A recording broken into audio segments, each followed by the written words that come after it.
you have a new book that came out in June of this year. That's it's called great. Founders Keepers, There it is. Why Founders Are Built to Fail and What It Takes to Succeed. Why did you write this book? There's something about the founder's ethos that says, I want to create something new. I want to strike out in my own direction. And I've got this idea that we have, it could be, brand new Italian restaurants, right, that the world has never seen, or it could be, social network being used by billions of folks. And that certainly is one of the big attractions for me to be in innovation, to be in tech, and to actually found my own company, which I did 17 years ago.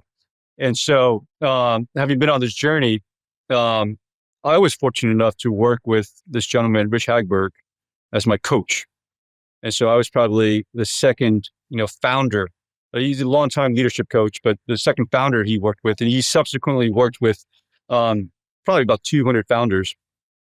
And Rich has his whole system. Rich has a whole system that he's really honed to say, hey, look, as a founder, you have some unique aspects of your personality that led you to do what you do. Those aspects of your personality can actually hold you back in terms of leadership development, especially as your company scales and grows. And so we wrote this book really to talk about, how founders are ticking time bombs, in the nature of who they are, but how can we help them overcome that? How can we help them diffuse a time bomb?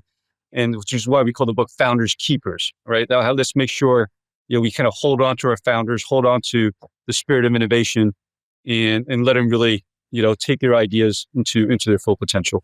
I'm on my 6th company, so I'm very curious to hear from you about what characteristics you have that have been leveraged to create the company that you've created. Yeah, so you probably, it's probably therapy reading the book with you as well. So that's certainly what I hear. So what I love about Rich, and this is probably, my background as a technology person, is he has a whole system. So it's not just, hey, here's somebody to talk through and a set of experiences, but he actually has a system where he models 46 specific leadership skills. This is everything from team building to setting direction to managing for execution. And he also has a set of personality. And so part of using him as a coach is to going through a system, taking, a self-assessment that highlights your personality attributes, having your board, your investors, your executives do essentially a 360 evaluation of how you are as a leader. And so his system has really shown that there's 3 types of leaders. There's leaders that lead by vision. This is the direction. This is where the world is going. And visionaries can get people to follow the vision that they're setting out. There's managers of execution, and they're really good at keeping trains running on time, right? They understand Gantt charts. They understand critical path. They understand what it takes to drive high execution and high excellence. And then there's relationship builders, right? I create a great culture. People want to work here, and people really, really follow. And you can sort of think that the great leaders, Jack Welch is often described as a fantastic manager of execution. Steve Jobs is probably one of the epitomes for a visionary leader.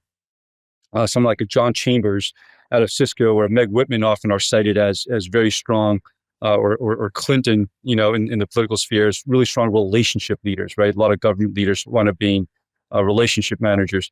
And so, surprise, surprise, founders are really, vision centric, right? That's really what drives them.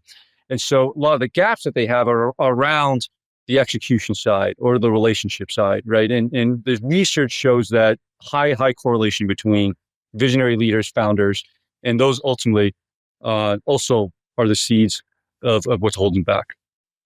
It's interesting because the company that I founded in 1999, we subsequently sold it in 2016 to Aon. We had 3 founders. One was definitely a visionary.